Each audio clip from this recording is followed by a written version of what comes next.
So if you've got the basics of Fusion down, but you still feel like there's so much more to learn before you could finally put After Effects in the bin, then this is the video for you. Here's 15 tricks for Fusion for After Effects users.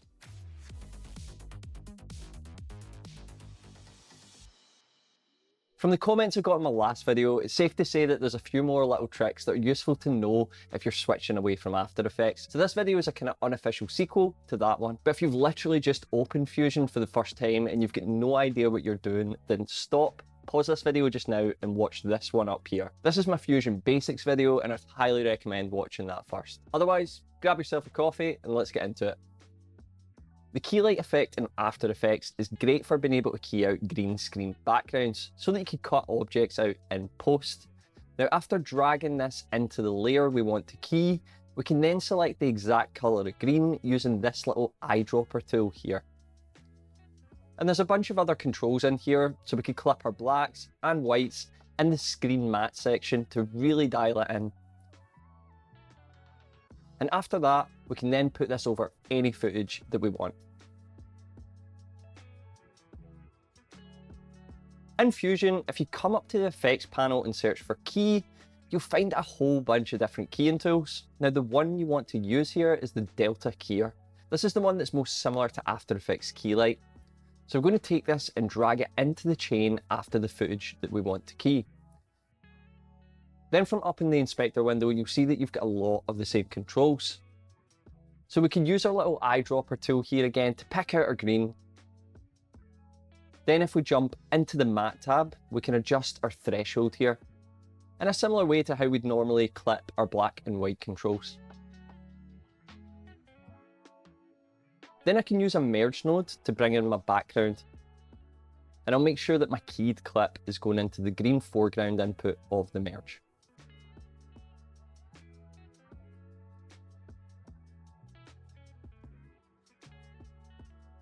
Setting up an alpha or Luma track matte in After Effects is really simple because we have these little drop downs here that we can use to set them up for each layer. So I have this image here that I've imported into our composition and you can see that this is mostly transparent.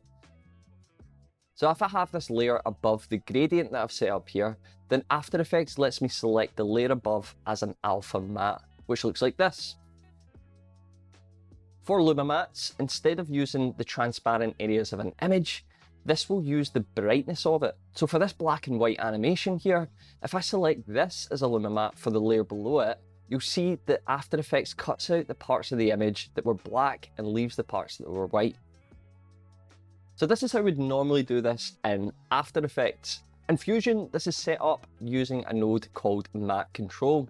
So I'm going to drag this into our node viewer here and connect the footage that I want into the matte. And I'm going to connect that into the orange background input of the Matte Control node. And there's a whole bunch of controls on this node, but for now, the main thing we want to have selected is Post Multiply Image. This will just ensure that we can see the full effects of whatever we're doing here. So we're using the same image again here, and whatever footage we want to use as our matte, we need to bring this into the green input of the Matte Control. So I'll just connect this up. And nothing will happen until we define what kind of matte this is. So if I come up here to our Combine dropdown and I select Alpha, then we've set up an Alpha matte. To do a Luma matte though, we need to select either Combine Red, Combine Green or Combine Blue. Fusion splits the three RGB channels up, but because our animation's black and white, it doesn't really matter which one we pick. They all have the same end result. To create a 3D layer in After Effects, we're used to hitting this little icon here on the layer, and this opens up the third axis on most parameters, the Z axis. Now this is handy if you want to add a bit of depth to something. Now Fusion has its own 3D system and it's really comprehensive, and we're going to get into the nitty-gritty of that in just a moment. But if we're just looking to add a really quick rotate or just adjust something along the Z axis, then the best node to do this is DVE. DVE is essentially the same as the transform node, except it's got that third Z axis, and it allows you to control that for your object. So whatever we feed into this node is going to have that same sense of depth that we can add in After Effects. But if you've done any 3D work before, you'll know that there's a lot more we could do to bring this kind of project to life. Using a camera layer, for example, might be something you do a lot of in After Effects. Now, when we add in a camera, we're giving our composition a camera perspective within 3D space that we can move around within our scene. So as well as moving our individual layers, we can also move the camera's perspective, which can be a really cool look. Fusion has its own version of the camera called Camera 3D. But in order to be able to use this, we need to be working exclusively within the 3D system. And this is where things can start to get a little bit complicated with Fusion, but we'll do a quick explainer here first. A lot of the most common nodes have their own 3D equivalents. So text has its own 3D version called Text 3D, there's a Merge 3D and a Shape 3D and so on. Now if I'm working with a Text 3D node, then we can't connect this directly up to a normal Merge node. Fusion won't allow us. And that's because it has to be connected up to a Merge 3D. And this is the same for all 3D nodes. They only work with each other. And that unfortunately means that you can't directly connect a 3D node up to the media out. In order to be able to bring your 3D stuff back into the normal node tree, you need to use this node here, the Renderer 3D node. So this will pretty much always be at the end of your 3D node chains. The Renderer 3D node essentially just takes all that 3D information and then outputs it as a flat image for our video. So it's a really important node to know about. So with the basic nodes we have connected up here, we can really easily add in a camera now. To do this, we connect it up to our Merge 3D. And this is going to make the text disappear, but don't worry, that's completely normal. Something I always do when I'm working on 3D stuff in Fusion is just to have the second viewer on my renderer or my media out so I can see what the scene actually looks like. And then I have the first one on the Merge 3D node. And this is going to bring up the 3D space viewer. This is a really great way to work because if we click on our camera, we can move our camera around within the viewer here along the axis. And yeah, we can also use the inspector window here, but this is just a much more visual and easier way to work when you're doing 3D stuff. Another tip here, if you click on this icon here, it lets you switch to the rotation controls of the camera too. So you've got full control over where that camera is going to go.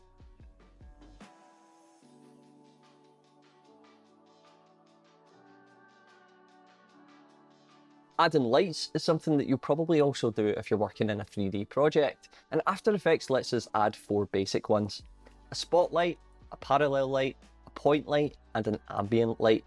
So if we select a spotlight here, we can move this around our scene in After Effects using the viewer controls here. Thankfully, this is really similar in Fusion. If you come up to the effects panel and search for light, you'll see a whole bunch of lighting options, including the spotlight, point light, ambient light, and the directional light, which is basically the same as the parallel light. For now, I'm going to bring a spotlight into our composition. To connect this up to our 3D scene, we simply connect it up to the same 3D merge that our camera is connected to. Something you might have to do first though is jump over to the renderer node and select the checkboxes for lights and shadows to ensure that the scene gets affected by our light. Then from our 3D viewer here, we can control the position of the light.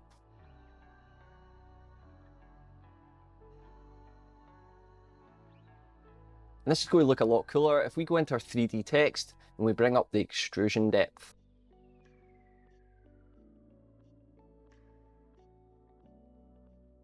By clicking on the spotlight node, we can also control drop-off, the penumbra angle, and the intensity of the light from here, just like in After Effects.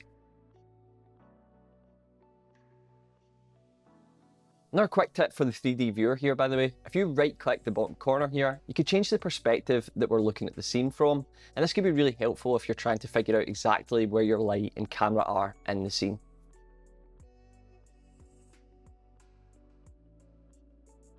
Assuming we've got a camera in our scene already in After Effects, adding depth of field is really easily done. We just come to the camera options and make sure that depth of field is checked on. Then we can use our focus distance and blur controls to dial in our depth of field. So you can add depth of field in Fusion, and there's a few ways that we can do it. One method is to come into the renderer node of your 3D scene and change the renderer type to OpenGL renderer. Then if you come down to accumulation effects and enable them, from there you should be able to enable depth of field for the scene. Now automatically the quality is set to 32, and for my system that's way too high to actually work with. So I'd recommend bringing it all the way down to somewhere between 3 and 5 if your computer's struggling to play that back. You can always bring it back up later before you do an export. So from here, if we come into our camera node, we can control the position of the focal plane using this control here. In order to get a more exact position on the focal plane, if you open up Control Visibility and check Focal Plane, a green box will appear in the 3D scene, and that's going to show you exactly where your camera's focusing. So that's one method of achieving depth of field in Fusion, but this native way of doing it is notoriously slow and it can take a long time to render. So another method that I use is to just kind of fake it. And there's a great node for this called Tilt Shift Blur, which you can find in the Open Effects group. Now if we reset our renderer here and we run the output of the renderer into our Tilt Shift Blur, we can then use this little indicator here to adjust where our focus point is. And if you hit Depth Map Preview, you can see exactly what parts of the image are in focus and adjust the drop off using the near and far blur range values. This method gets you really close to the same end result, and what's great is that it's so much easier for your system to work with, but also you're not limited to using it on 3D nodes. For example, if we use the DVE node method that I showed you previously, we can also use it alongside this to replicate a 3D look really easily. It's a kind of cheap and dirty way of doing things, but it can still look very good. Coming back to some 2D animation here, something that's done quite a lot in motion design is animating your text across a path. In After Effects, if we want to do this, we'd add a mask to the text by selecting the layer and clicking on the pen tool. Then we can draw in our path shape and apply our text to this by going into the path options and selecting the new mask that we've just created. Then we can animate it from there.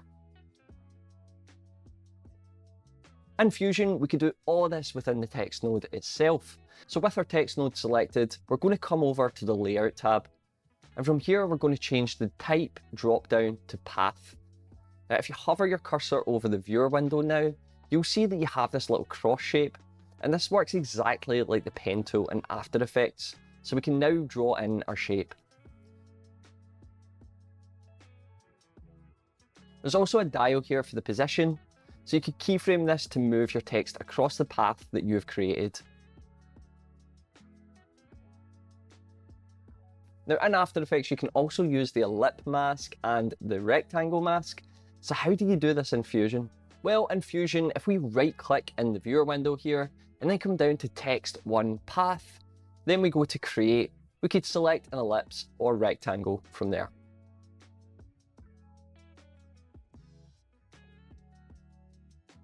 Trim Paths is a really useful tool to animate the stroke on a shape. You can add a Trim Paths by coming down to the shape layer, go to Add and Trim Paths. Then we can use start and end values to animate our circle stroke. In Fusion, this functionality is built into our shape tools. So here I have an ellipse mask running into a background node to create a circle shape.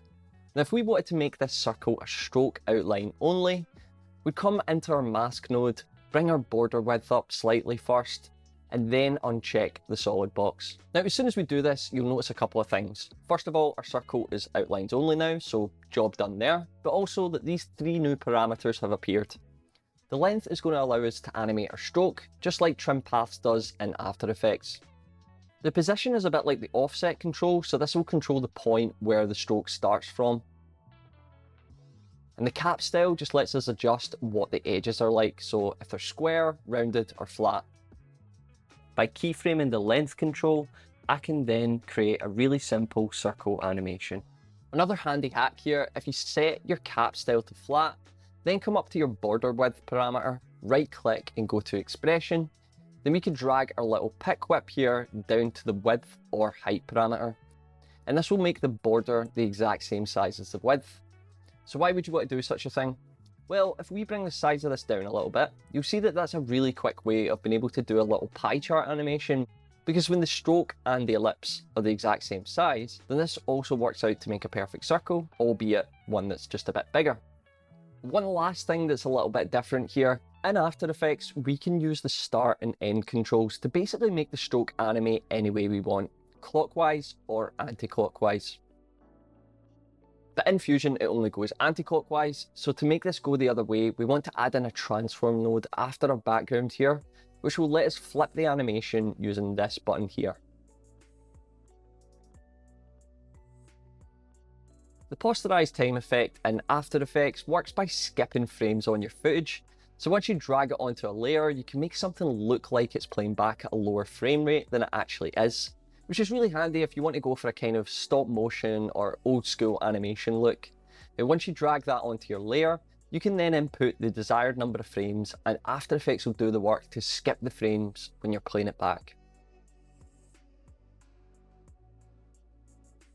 Now Fusion unfortunately doesn't have a built-in node for this, so I created one and you can download it for free. I had to use a bunch of expressions and frame math to get this to work, but it now works the exact same way as it does in After Effects. So you could just select an output frame rate and Fusion will do the work for you.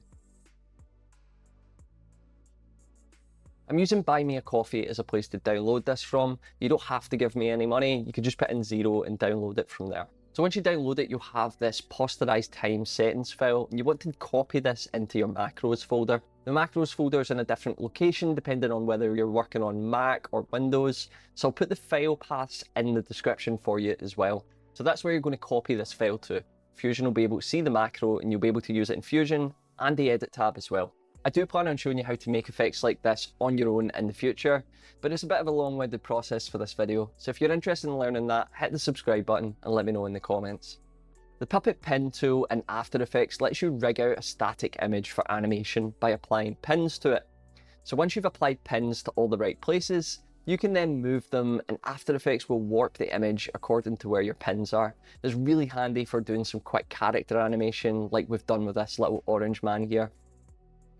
Now in Fusion, the nearest equivalent is the Warper node. Unfortunately, I believe this is reserved for the studio version of Resolve only, but if you have that, this could be used to give you a very similar effect. It's not got quite the same fidelity as the Puppet Pin tool, but if we set the warp limit to manual, and then the warp sharpness to sharp, this gets us pretty close to it. Having the warp limit set to manual lets us control exactly where this image warps from. And we can attach these pins in the node viewer here to control where that happens. So I'll just rig up my character like I do with the Puppet Pin tool. And this is usually the step you get to when you realise this is a little bit different to how the Puppet Pin tool works. It's warping the whole image here, which we do not want. So to get around this, we need to set pins on the parts that we don't want to move as well. So for an image like this, we'd have to go all the way around the character and lock in the body like this. Locking in the eyes and locking in the mouth too. Then, once that's done, we could freely move the limbs how we want to. So now, using this keyframe button here, we can animate the position of our rig across time. One of the benefits of After Effects is how it integrates with other apps in the Adobe suite. So you can bring Illustrator files in and retain full vector control over them. And this is the main thing, in my opinion, that makes After Effects so powerful for animations. Now I've talked a bit about this in previous videos, but if you come up to the Fusion menu and go down to Import, you have an option for importing SVGs. So if you're using something like Affinity Designer to replace Illustrator, then you can use this to work between the softwares in a similar way. Now I've exported this character head from Designer as an SVG, and when I use the SVG import in Fusion, it brings all this into Fusion as one group node. You can open all of this up as individual components by right-clicking and going to Ungroup. So here you can see we've got the eyes, and here's the hair, and so forth. One quick note here, if you are going to use this method, just make sure that you name your layers in your vector program first, because sometimes the importer can struggle to differentiate between different shapes. But something I don't see a lot of people talking about is that you can actually import a simple polyline path into the polyline tool itself, and this can be useful for a whole bunch of reasons. So here I have this text bubble shape in Designer, and I'm going to export this as an SVG.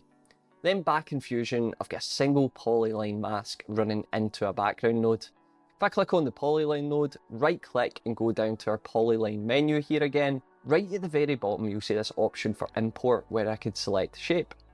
Now immediately it's going to be looking for this polyline file type, so we want to change this to all files because ours is an SVG. Then we'll select the SVG, and now it's brought the same shape into our polyline. Why would you want to do it this way? Well, it allows us to add it to other parts of Fusion, like our text path, for example. It also lets you do some cool stuff within the polyline node, which brings me nicely onto our next point. The Bezier shape morph was something that I loved about After Effects. If you're unfamiliar with this technique, then basically if you have two polyline shapes, you can have one instantly morph into the other shape by right-clicking the path and converting them both to Bezier paths. Then if we set keyframes on both of the paths, we could just copy the keyframe from one onto the path value of the other one later in the timeline. And if you play that back, it does a really simple shape morph. Now in Fusion you can also do this, and it follows a very similar approach. So I have two polyline shapes set up here. Fusion will automatically set a keyframe for a polyline so that you could perform a shape animation across time. But if that's not happened, you could just hit this icon here on both of the shapes. And then if I have my keyframes tab open, you'll see both our shapes here with our keyframes at frame 0. Same as in After Effects, I could copy this keyframe from one onto the other polyline later in the timeline, and this will morph between the shapes across time.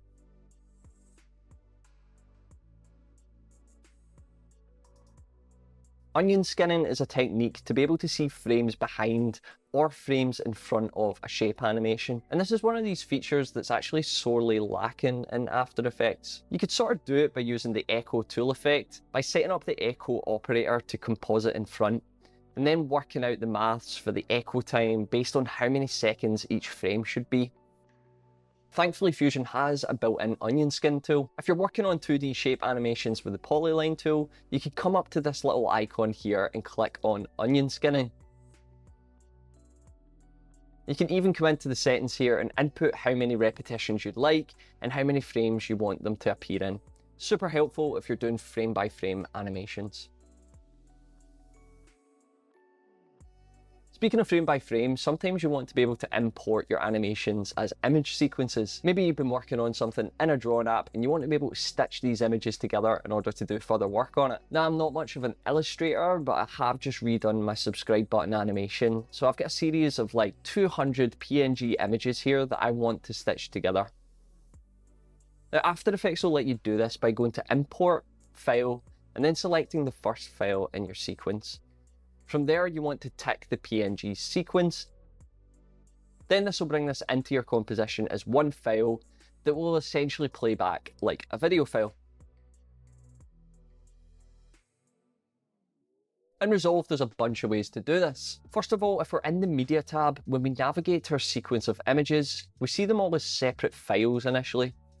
But if we come up to the three dots here and go to Frame Display Mode and change this to Sequence, this will view the whole series of images as one file.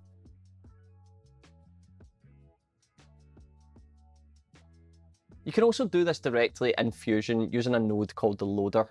Similar to After Effects, if we select the first file in our sequence, this will bring the sequence in under just one single node for you.